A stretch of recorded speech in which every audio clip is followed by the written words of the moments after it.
வணக்கம். Welcome to கதை திரட்டு. இந்த வீடியோல நம்ம என்ன கதை கேட்க போறோம்னா, மலரே மௌனமா கதையின் முதல் பகுதி. வாங்க கதைக்குள்ள போகலாம். தூரத்தில் இருந்து காற்றில் தவழ்ந்து வந்தது கோவில் மணி சத்தம். திருமலையப்பா, எல்லாரையும் நல்லபடியா வையப்பா என்று வேண்டிக் கொண்டபடி கண் விழித்தார் வாசுதேவன். கழுத்தில் கையை போட்டுக் கொண்டிருந்த பெண் கீர்த்தனாவை மெதுவாய் நகர்த்தி விட்டுவிட்டு குழந்தைக்கு போர்த்தி விட்டார். அடுத்த கட்டிலில் வந்தனா தன் அம்மா வசந்தாவை கட்டிக்கொண்டு தூங்கிக் கொண்டிருந்தது. மணியை பார்த்தார். 5:30 ஆகிவிட்டிருந்தது.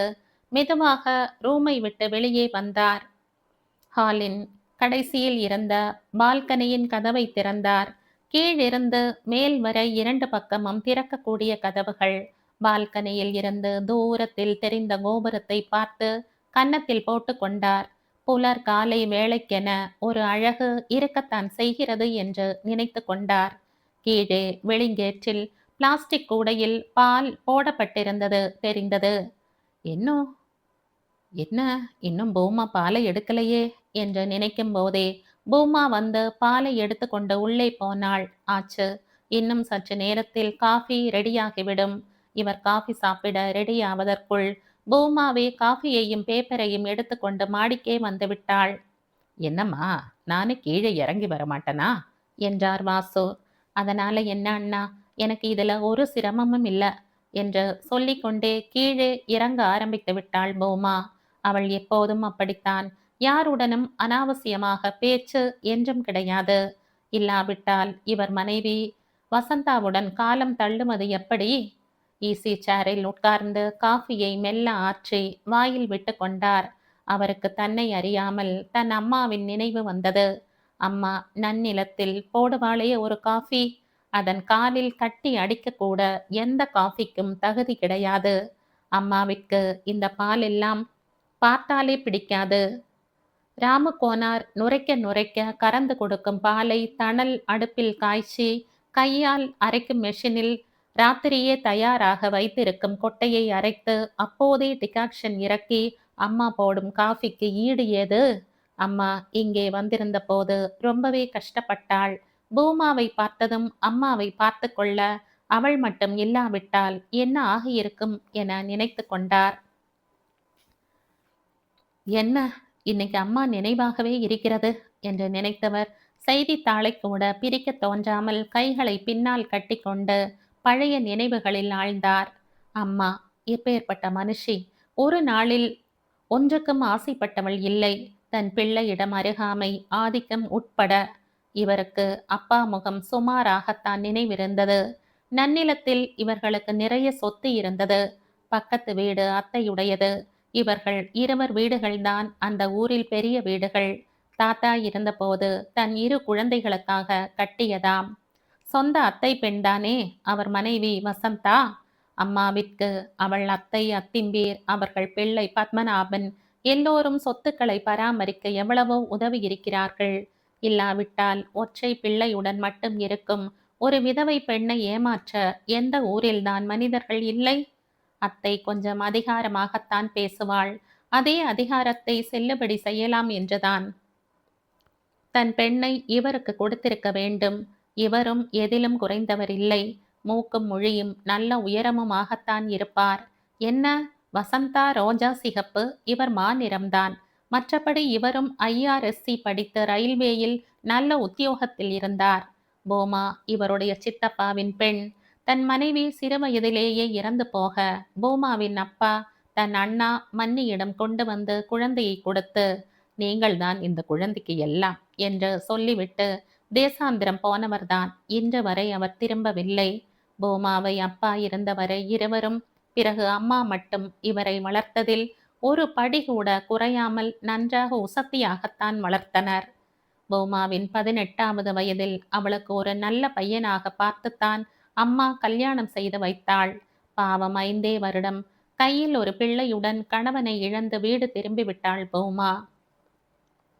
ஐயோ, நான் வளர்த்ததினால்தான் என்னை இந்த மாதிரி ஆக்கிவிட்டாயாடி பெண்ணே என்று அம்மா கதறி கதறி உருகி போய்விட்டாள். அன்றில் இருந்து திரும்பவும் எல்லாமே இவளுக்கு பெரியம்மா குடும்பம்தான். பூமாவின் பிள்ளை ரகுவும் ரொம்ப சமர்த்து, நன்றாக படிப்பான். மாமா என்றால் தேவதா விஸ்வாசம். நினைவுகளில் இருந்து விடுபட்ட வாசுதேவன் சற்று பெருமூச்சுடன் ஈசி சேரில் இருந்து எழுந்து சற்று நடந்துவிட்டு வரலாம் என்று புறப்பட்டார். பக்கத்து பார்க்கிற்கு போனால் மட்டும் மனதும் நினைவும் வேறு இடத்துக்கு போய்விடுமா என்ன? தினமும் விஷ்ணு சகசிரநாமம் சொல்லிக்கொண்டே நடப்பவர் இன்று தன் நினைவுகளிலேயே மூழ்கித்தான் போனார். வசந்தா அவள் அப்பா அம்மாவிற்கு தவமிருந்து பிறந்த பெண். ஆமாம், இவளுக்கு முன்னால் ஒரு பிள்ளை பத்மநாபன். அவனுக்கும் இவளுக்கும் 8 வயது வித்தியாசம். அந்த குடும்பத்தில் 2 தலைமுறையாக பெண்ணே பிறக்கவில்லை என்று அவள் பாட்டி ஹரித்வார் மங்களம் அலங்கார நாயகி அம்மனுக்கு தன் பவழ மாலையை கொண்டு சாற்றி அதன் பின் பிறந்தவள் வசந்தா. கொள்ளை அழகு, தலை நிறைய சுருட்டை முடி, கருவண்டு மாதிரி கண்கள், நல்ல நிறம் என்று அந்த குழந்தையை அவர்கள் கைமாற்றி கைமாற்றி வைத்து கொள்வார்களே தவிர கீழேயே விடமாட்டார்கள். குழந்தை வளர வளர அவள் பிடிவாதமும் கூடவே வளர்ந்தது. ஆனால் அதை யாரும் சட்டை செய்யவில்லை. பத்மநாபனுக்கு வாய்த்த பெண் ஷியாமளா மகா பொறுமை. வசந்தாவுடன் சின்ன வயசில் இருந்து பழகியவள்தான். பாவம், வசந்தா வெகுளி, சற்று பிடிவாதமானாலும் நல்லவள் என்று அவள் எண்ணம். வசந்தாவுக்கு கல்யாண வயது வந்ததும் வேற எந்த யோசனையுமே யாருக்கும் எழவில்லை. வாசுதேவனுக்கும் அவளுக்கும் சீரும் சிறப்புமாக கல்யாணம் நடந்தது.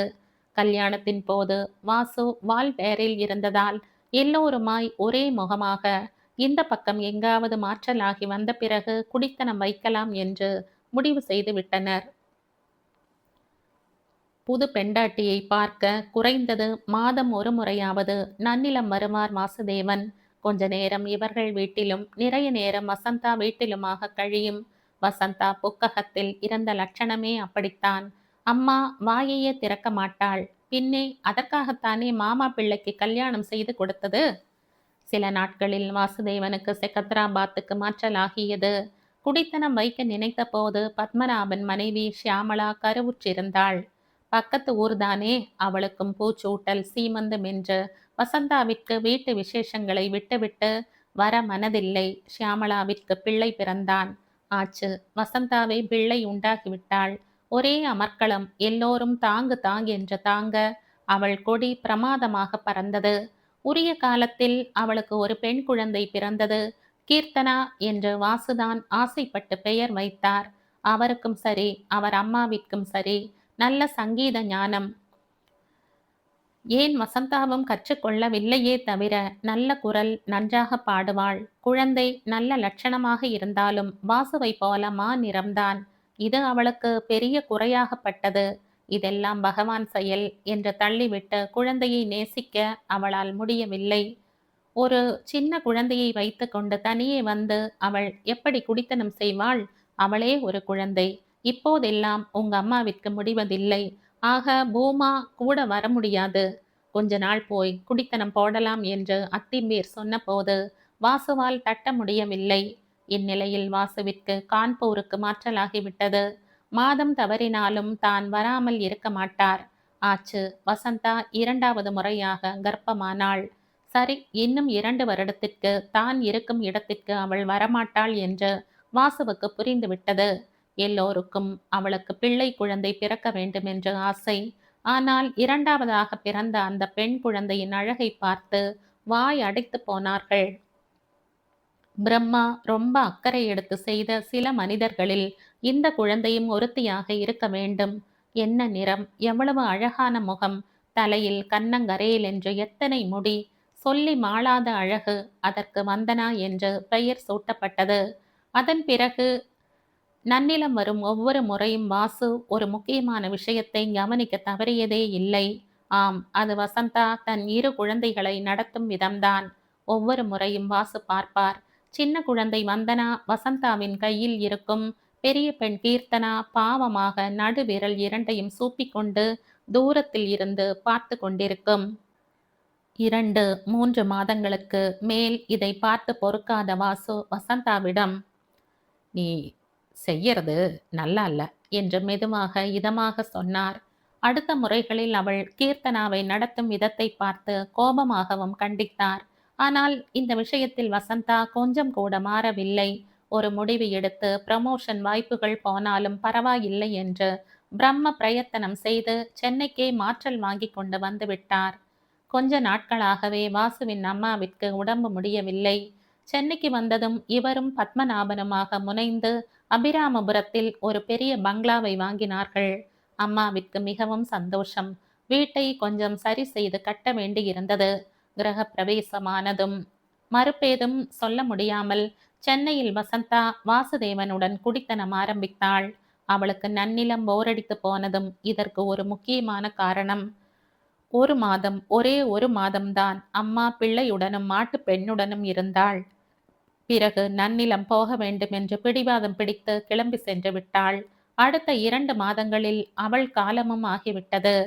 கனத்த இதயத்துடன் அம்மா காரியங்களை முடித்த வாசு நிலங்களை குத்தகைக்கு விட்டுவிட்டு வீட்டை ஒரு பள்ளிக்கூடத்திற்கு குறைந்த வாடகைக்கு விட்டார்.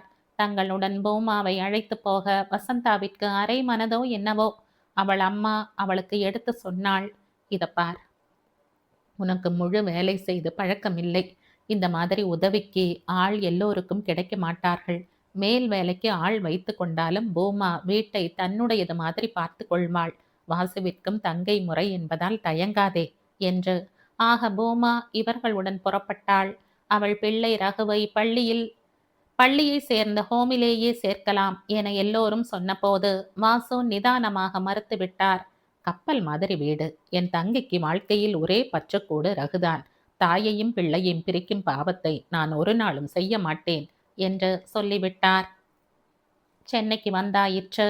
புது வீட்டில் சகல வசதிகளையும் செய்தாயிற்று. புக்ககம் பிறந்தகம் இரண்டிலும் பணமும் மனமும் மிதமின்றி இருக்கும்போது வசதிக்கென்ன பஞ்சம்? இப்போதெல்லாம் வசந்தா மாறித்தான் இருக்கிறாள். சென்னை வந்து 3 வருடங்களாகிவிட்டதே. ஆங்கிலம் பேசுவதற்காக ஒரு டீச்சரை வீட்டிற்கு வரவழைத்து கற்றுக்கொண்டாள். மேட்சிங் ரவிக்கை, சிறியவர்கள் கட்டும் டிசைன்களில் புடவை என்று பார்த்து பார்த்து அலங்காரம் செய்து கொண்டாள்.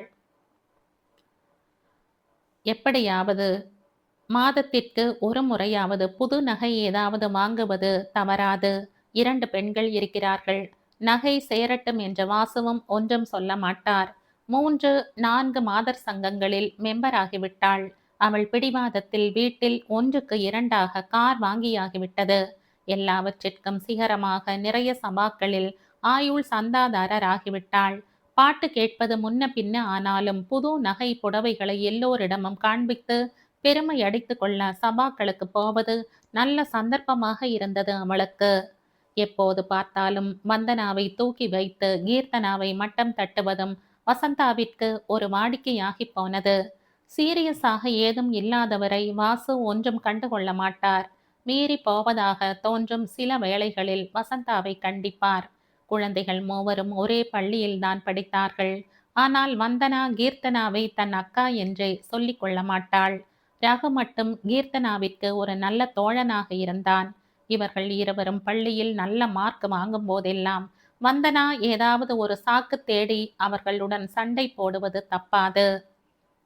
தினம் வீட்டு பாடம் ரெக்கார்டு வேலை எல்லாம் எழுதாமல் போனில் சிநேகிதர்களுடன் அரட்டை அடிப்பாள். ஆம், 2 பாலர்களும் படிக்கும் அந்த பள்ளியில் இவளுக்கு ஆண் நண்பர்கள்தான் அதிகம். நோட்டு புத்தகங்களை டீச்சரிடம் கொடுக்க வேண்டிய சமயத்தில் அழுது அடம் பிடித்து ரகு கீர்த்தனாவை எழுத வைப்பாள். இதற்கு வசந்தா சப்போர்ட்டுக்கு வருவாள். அவர்களால் சீக்கிரம் வேலையை முடிக்க முடிகிறது.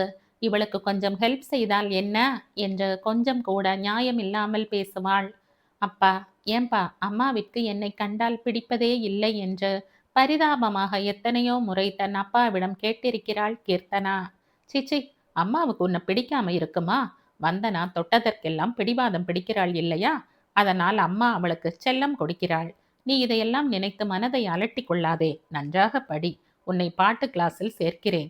பாரேன், நீ பெரிய பாடகியாய் வரப்போகிறாய் ராஜாத்தி என்பார் வாசு. வெயில் சுள்ளென்று உரைக்க ஆரம்பித்தது. பார்க் காலியாகும் வேளையில் தான் இவருக்கு தான் ரொம்ப நேரமாக நடந்து கொண்டிருக்கிறோம் என்றே உரைத்தது. வீட்டை நோக்கி நடக்க ஆரம்பித்தார். வீடு அல்லோகல்லோலப்பட்டு கொண்டிருந்தது. ரகுவும் கீர்த்தனாவும் கிளம்ப காத்திருக்க வந்தனாவை பள்ளிக்கு தயார் பண்ணி கொண்டிருந்தார்கள். வசந்தாவும் பூமாவும். வந்தனாவின் டிஃபன் பாக்ஸை அவள் பையில் பூமா வைக்க, போ அத்த, நீ எலுமிச்சை சாதம் வச்சிருப்ப, புதுசா ஒண்ணுமே தெரியாதா உனக்கு என்ற வந்தனா குரலை உயர்த்தி கத்தினாள். இன்றைக்கு அவள் பள்ளி கேன்டீனில் ஏதாவது வாங்கி சாப்பிடட்டும், டிஃபன் பாக்ஸை எடுத்து விடுவோமா என்ற வசந்தா வந்தனாவிடம் 2 10 ரூபாய் தாளை கொடுத்தாள். யாரும் வாய் திறக்கவில்லை.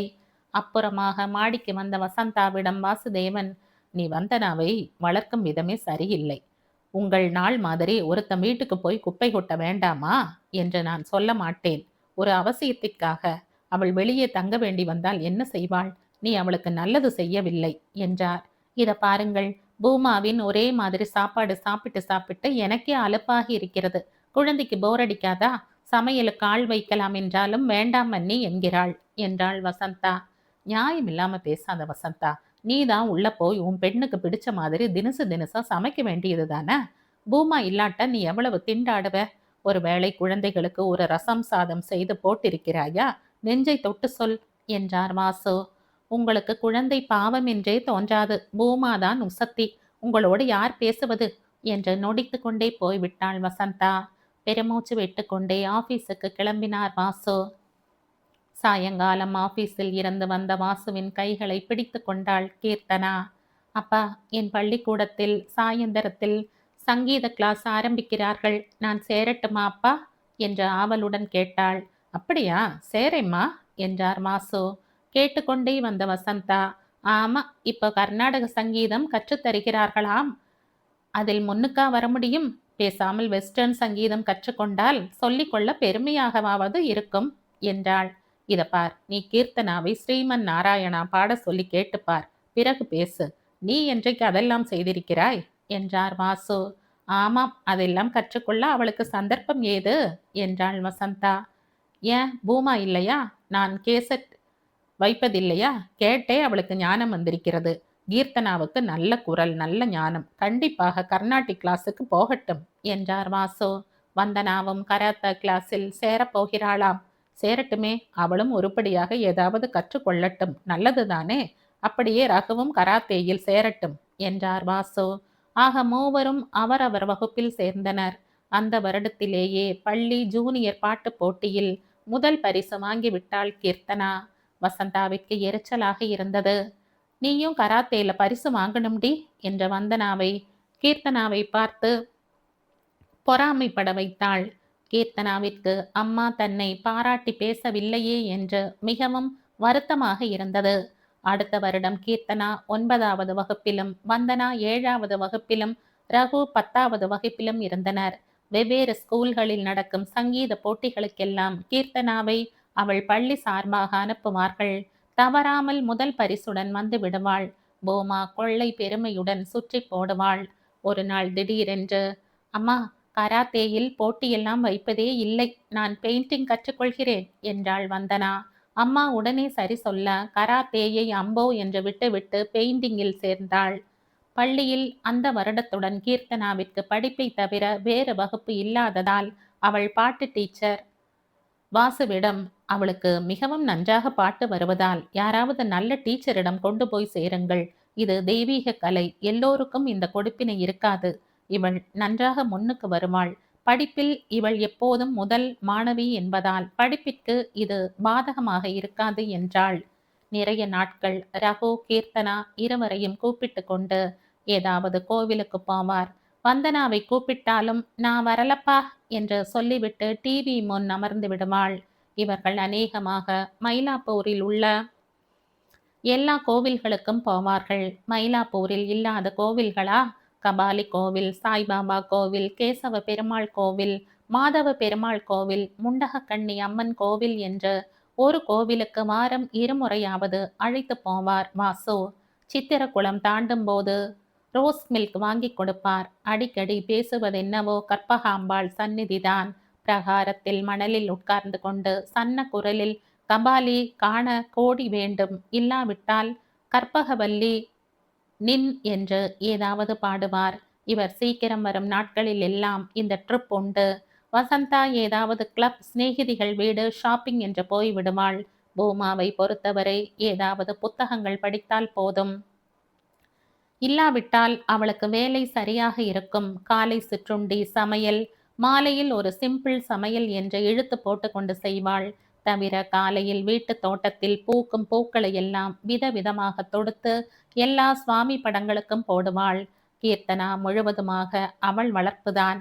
அவளுக்கு வாரம் தவறாமல் எண்ணெய் தேய்த்து குளிப்பாட்டி நீளமான அவள் முடியை அழகாக வாரி பின்னி பூ வைத்து அழகு பார்ப்பாள். ஏதாவது வேலையில் தன்னை புகுத்தி கொண்டு நேரத்தை உபயோகமாக செலவழிப்பாள். இத்தனைக்கும் வீட்டில் வேலைக்காரி, தோட்டக்காரன், டிரைவர் என ஆட்கள் இருந்தனர். அன்று ஆபீஸில் இருந்து சீக்கிரமே வந்துவிட்ட வாசு, வசந்தா கிளம்பு, கீர்த்தனாவை பாட்டு கிளாஸ்ல சேர்த்துட்டு வரலாம் என்றார். எந்த பாட்டு கிளாஸ்? யார் டீச்சர்? என்னிடம் ஒன்றும் சொல்லவே இல்லையே என்றாள் வசந்தா. இங்கேயே ஆர்ஆர் சபா பக்கத்துல சாந்தலட்சுமி என்ற டீச்சரைத்தான் எல்லோரும் சொல்கிறார்கள். கலாஷேத்ராவில் கற்றுக்கொண்டவளாம். சின்ன வயதுதான், தனி அக்கறை எடுத்து சொல்லிக் கொடுப்பதாக என் ஃப்ரெண்ட்ஸ் நிறைய பேர் சொல்லிவிட்டார்கள். நானும் அவள் கச்சேரியை கேட்டிருக்கிறேன், நன்றாகவே இருக்கும். சரி சரி, நன்றாக சொல்லிக் கொடுத்தால் சரிதான். எனக்கு கிளப்பில் வேலை இருக்கிறது. நான் பெரிய காரை எடுத்து போகிறேன். நீங்கள் சின்ன காரில் போய் கொள்ளுங்கள். அம்மா, நீயும் கூட வந்தால் நன்றாக இருக்கும்மா, வா ஏன் என்று அழைத்தாள் கீர்த்தனா. அதுதான் அப்பா வருகிறாரே, இதற்கெல்லாம் ஏன் என்னை தொந்தரவு செய்யணும்? எனக்கு கிளப்பில் நிறைய வேலை இருக்கிறது. சரி, நீ வாமா என்று அவளை அழைத்து கொண்டு புறப்பட்டார் வாசு. அவள் தலையை பின்னி பூ வைத்து பாவாடை சட்டை போட்டு தயார் பண்ணி இருந்தாள் பூமா. நெற்றியில் விபூதி குங்குமத்துடன் லட்சணமாக இருந்தாள். கீர்த்தனா, சுவாமிக்கும் அம்மாவுக்கும் நமஸ்காரம் பண்ணிட்டு கிளம்புமா என்றாள் பூமா. நீயும் நில்லு அத்தை என்று எல்லோரையும் நமஸ்காரம் பண்ணிவிட்டு பிள்ளையார் சரஸ்வதி ஸ்லோகங்களை சொல்லிவிட்டு கிளம்பினாள் கீர்த்தனா. வந்தனா, நீயும் வந்து கிளாஸ்ல சேருமா. நம்ம பாட்டு என்பது ரொம்ப ரொம்ப உசத்திமா. இது உலகம் முழுவதும் மெச்சும் கலைமா. வா, நீயும் வந்து கற்றுக்கொள். உனக்கும் தான் குரல் ரொம்ப நன்றாக இருக்கிறதே என்ற வாசு வந்தனாவை பார்த்ததும் அதிர்ந்து போய்விட்டார். சின்ன வயதில் 2 பெண்களுக்குமே தலைமயிரை ஒட்ட வெட்டி கொண்டுதான் இருந்தாள் வசந்தா. 4-5 கிளாஸிற்கு பிறகு தலைமுடியை நீளமாக வளர்க்க ஆரம்பித்தாள். அதுவும் வந்தனாவிற்கு கரு கருவென்று சுரட்டை தலைமயிர் ரொம்பவே அழகாக இருக்கும். இன்று திடீரென்று பாப் தலையுடன் வந்து நிற்கிறாள். என்ன அலங்கோலம் இது வசந்தா என்று கோபமாகவே கேட்டார் வாசு. சாதாரணமாக தன் எண்ணம் வசந்தாவின் எண்ணத்துடன் மாறுபட்டிருந்தாலும் எப்போதும் குழந்தைகள் முன்னாலும் பூமாவின் முன்னாலும் ஒருபோதும் காண்பித்துக் கொள்ள மாட்டார். ஆனால் இன்றைக்கு அவருக்கு ரொம்பவே அதிர்ச்சி. என் லேடிஸ் கிளப்பில் அடிக்கடி குழந்தைகள் நிகழ்ச்சிகள் எல்லாம் வருகிறது. கர்நாடகமான கோலத்தில் இவளை எங்கே அழைத்து போக? அதுதான் ஒருத்தியை உங்கள் இஷ்டத்துக்கு வளர்க்கிறீர்களே, இவள் என் இஷ்டப்படி வளரட்டும். இதில் நீங்கள் தலையிடாதீர்கள் என்று கடுப்பாக சொல்லிவிட்டு, வா வந்தனா என்று அவளை அழைத்து கொண்டு புறப்பட்டாள். இதை சற்றும் எதிர்பார்க்காத வாசு அப்படியே சோஃபாவில் சாய்ந்து உட்கார்ந்து விட்டார். அண்ணா, எல்லாம் தானே சரியாகிவிடும், கவலைப்படாதண்ணா. இந்தா வெற்றிலை பாக்கு பழம் எல்லாம் வாங்கி வர சொன்னேன். இதோடு பணத்தை வைத்து குழந்தையை கொடுக்க சொல்லு. அம்மா கீர்த்தனா, டீச்சரை நமஸ்காரம் பண்ணிவிட்டு இதையெல்லாம் கொடுமா. சமர்த்தாக கற்றுக்கொள் கண்ணா, நீ பெரிய பாடகியாய் வருவாய் என்ற கீர்த்தனாவை அணைத்து கன்னத்தில் முத்தமிட்டாள். அண்ணா, டீச்சர் எங்காவது புறப்பட்டு போய்விடப் போகிறாள், கிளம்புங்கள் என்று அவர்களை அனுப்பி வைத்தாள். சாந்தலட்சுமி டீச்சர் பெயருக்கேற்றபடி சாந்தமாக இருந்தாள். சிறு வயதாகத்தான் தோன்றினாள். எளிமையான அலங்காரம், அதிராத பேச்சு. கீர்த்தனா தட்டை கொடுத்து நமஸ்காரம் செய்ததும், நன்றாக இரம்மா என்று வாழ்த்தியவள், ஏதாவது பாட்டு தெரிந்தால் பாடைம்மா, உன் குரலை நான் கேட்க வேண்டுமில்லையா என்றாள். அப்பா முகத்தை பார்த்தாள் கீர்த்தனா. அவர் அருகில் சென்று, கற்பகவல்லி பாதிதான் நினைவிருக்கிறது என்று கிசுகிசுத்தாள். பரவாயில்லையம்மா, நினைவிருக்கும் வரை பாடு போதும் என்றாள் சாந்தலட்சுமி. பளிச்சென்று பல்லவி அனுபல்லவி சரணம் பாடியதுமே போதுமா கீர்த்தனா என்றவள். உங்கள் பெண் பிரமாதமாக பாடுகிறாள், பெரிய பாடகியாக வருவாள். இன்றைக்கே பாடத்தை ஆரம்பித்து விடலாமா என்று வாசுவை கேட்டாள். தாராளமாக ஆரம்பித்து விடலாம். இன்று நாள் மிக நன்றாக இருக்கிறது, பார்த்து கொண்டுதான் வந்தேன் என்றார் வாசு. கூடவே, இவள் பள்ளியில் பல போட்டிகளில் பாடி முதல் பரிசு பெற்றிருக்கிறாள். அங்கெல்லாம் பாரதியார் பாடல்கள், தேசபக்தி பாடல்கள் போன்றவைதான் கற்றுக் கொடுத்தார்கள். இதுவரை கர்நாடக இசையை முறையாக கற்கவில்லை. முதலில் இருந்துதான் ஆரம்பிக்க வேணும் நீங்கள் என்றார். அதனால் என்ன? இவள் எதையும் சீக்கிரமாக கற்றுக்கொண்டு விடுவாள் என்பதை இவள் பாடும்போதே தெரிந்து கொண்டேன் என்றாள் டீச்சர். பாடம் ஆரம்பித்து 1 மணி நேரம் சொல்லிக் கொடுத்தாள். வகுப்பு முடிந்து கிளம்பும் முன் வாசுவிடம், சார், கீர்த்தனாவிற்கு ஸ்வரஸ்தானம் பிரமாதமாக நிற்கிறது. பிரச்சனையே இல்லை. எனக்கு பாதி வேலை முடிந்தது. கொஞ்சம் அக்கறையாக தவறாமல் வந்து கற்றுக்கொண்டு நன்றாக வீட்டிலும் பிராக்டிஸ் செய்தால் வெகு சீக்கிரம் முன்னுக்கு வந்து விடலாம். இவ்வளவு நன்றாக பாடுகிறாள். இன்னும் முன்னாலேயே ஆரம்பித்திருக்கலாம். பரவாயில்லை, இப்போதாவது வந்தீர்கள், அதுவும் சந்தோஷம்தான் என்றாள். 2ஆம் நாள் கண்டிப்பாக வரவேண்டும் என்றதும் மறுநாள் வருவதாக சொல்லி புறப்பட்டார்கள். கீர்த்தனாவிற்கு ஒரே ஆனந்தம். வீட்டில் அம்மா இன்னும் வந்திருக்கவில்லை. பூமாவிடமும் ரகுவிடமும் பாட்டு வகுப்பில் நடந்தவற்றையெல்லாம் விலாவாரியாக சொல்லி இது தனக்கு எவ்வளவு பிடித்திருக்கிறது என்று சொல்லி சிரித்தாள். முதலில் சென்னை வந்த புதிதில் இரவில் மட்டும் எல்லோரும் சேர்ந்துதான் சாப்பிடுவார்கள். வசந்தா கிளப்பிற்கு போக ஆரம்பித்த பின் இந்த வழக்கம் மெல்ல மாறிவிட்டது. வசந்தா கிளப்பில் இருந்தோ கச்சேரியில் இருந்தோ லேட்டாக வருவாள். பல சமயங்களில் வெளியே சாப்பிட்டு விட்டுத்தான் வீட்டுக்கு வருவாள். எனவே இவர்கள் ரொம்ப தாமதமானால் அவளுக்காக காத்திருப்பதில்லை. அன்று அதுபோல் வசந்தாவிற்கு காத்திராமல் மற்றவர்கள் சாப்பிட்டாயிற்று. அப்போதுதான் வசந்தா வந்தனாவுடன் வந்து சேர்ந்தாள். வந்தனா காரிலேயே தூங்கிவிட்டாள். டிரைவர் அவளை தூக்கி வந்து சோஃபாவில் படுக்க வைத்துவிட்டு போய்விட்டார். டிரைவர் முருகேஷ் கிழவர் வேகமாகவே ஓட்டுவதில்லை என்று வசந்தா அழுத்து கொண்டாலும் பெண் குழந்தைகளை அவரிடம் விட பயமில்லாமல் இருந்தது. வந்தனா தூங்கும் அழகையே பார்த்து கொண்டிருந்த வசந்தா, பாவம், எவ்வளவு அழகு, எவ்வளவு அழகு என்று எல்லோரும் குழந்தையின் கன்னத்தை பிடித்து கிள்ளி கிள்ளி அதற்கு வலியே வந்திருக்கும் என்று பெருமையுடன் அழுத்து கொண்டாள். மன்னி, நீ சாப்பிட வருகிறாயா என்று கேட்டாள் பூமா. எனக்கு வேண்டாம், படுத்தால் போதும் என்றிருக்கிறது என்றாள் வசந்தா.